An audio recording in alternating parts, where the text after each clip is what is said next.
In this lesson, what we're going to do is carry on talking about the different Christian approaches to relationships and families. And we're going to focus on one specific area that merits quite a lot of controversy, especially within certain denominations of Christianity. And this is this idea of contraception and how different religious denominations, such as Catholicism and the Church of England, approach this kind of topic and approach the use and the advocacy of this kind of thing, so specifically contraception. So this is going to be part of our discussion towards Christian approaches to relationships and families, elements of sexual and non-sexual relationships, specifically the concept of contraception, which of course would fall under the former of these two types of relationships. Now, what we can do is, first of all, make a delineation between two different kinds of contraception. And the reason why we're going to do this is because this is something that specifically the Catholic Church makes the same kind of delineation. We have the concept of artificial contraception, and then we have the idea of natural contraception. Essentially, the concept of artificial contraception is this idea that you use some kind of man-made object or some kind of man-made medical device to secure some kind of contraception. Whereas natural contraception is the idea of being able to prevent yourself from having a child while through natural means. So essentially, these are the two kinds of delineations that are made, and the Christian denomination that takes the strongest approach to this subject is arguably the Catholic Church, and it still does to this day take this very strong approach. And this is where we're going to begin. Let's think about the kind of Catholic beliefs in the concept of contraception. Now, the reason why we can understand the Catholic beliefs in contraception and the reason why it's important is because it gives us an indication of how Catholicism more generally understands what the purpose of sex even is for. Because according to the Catholic Church, the concept of sex is something that is a gift from God to humanity for a specific purpose, and it has the specific purpose of reproduction. And so as a result, they believe that any kind of artificial way of being able to get the gift, the benefits from sex without using it for its proper purposes, i.e., for reproduction, is a sin and is something that should not be allowed. And so, therefore, the idea of an artificial act or a device which prevents something from happening like that, something like contraception, is sinful. And so therefore, any form of artificial contraception is condemned by the Catholic Church.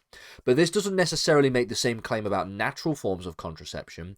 However, the delineation between the two obviously gives this idea a bit of merit. So we have the idea of the delineation between the two, and the Catholic Church has a very strong condemnation of one, but not necessarily the same kind of condemnation of the other. But if we're talking about artificial contraception, the idea that you use some kind of artificial device is seen as sinful according to Catholicism.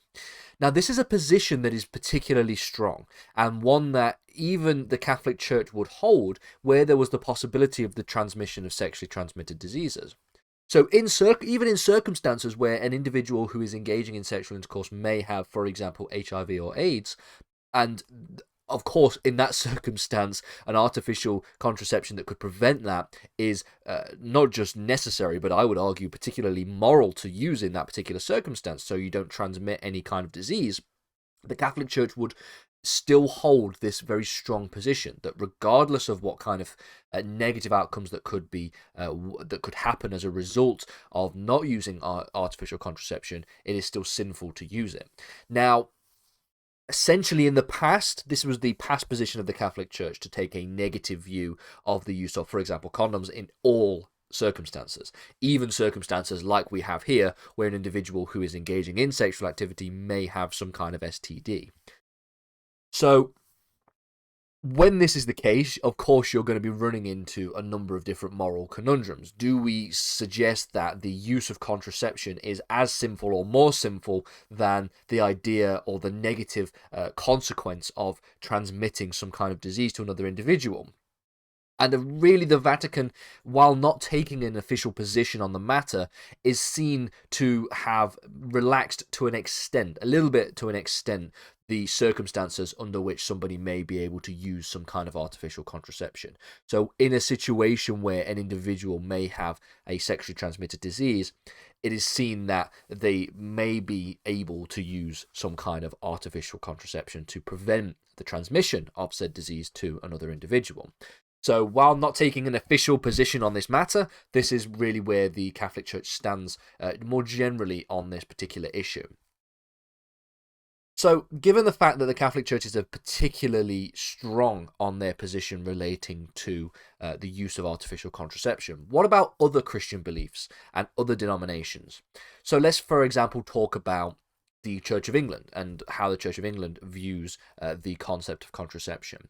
And for the most part, not just the Church of England, but other Christian denominations as well, take a far more relaxed approach to beliefs in contraception. So most of the other denominations accept their use for healthy sexual relationships, and they don't necessarily view this in line with the idea that sex is a gift from God and for the main purpose of reproduction, which is the kind of lens through which the Catholic Church views this understanding. They view it more from the perspective of acting responsibly within the confines of a sexual relationship with another individual is something that would be a moral act and a moral practice that a good Christian would do. And so therefore, viewing it through that perspective would understandably view contraception as a moral act or moral usage, shall we say, for responsible individuals, responsible adults engaging in sexual intercourse. The final thing I want to mention before the end of this lesson is this idea of abstinence and what we mean when we talk about abstinence and the general belief in abstinence from a Christian perspective. So abstinence is simply the view that one ought not to have sex until they are married. So essentially, after marriage, you consummate said marriage through sexual intercourse, and that should be the first time individuals have sexual intercourse with their single partner when they get married.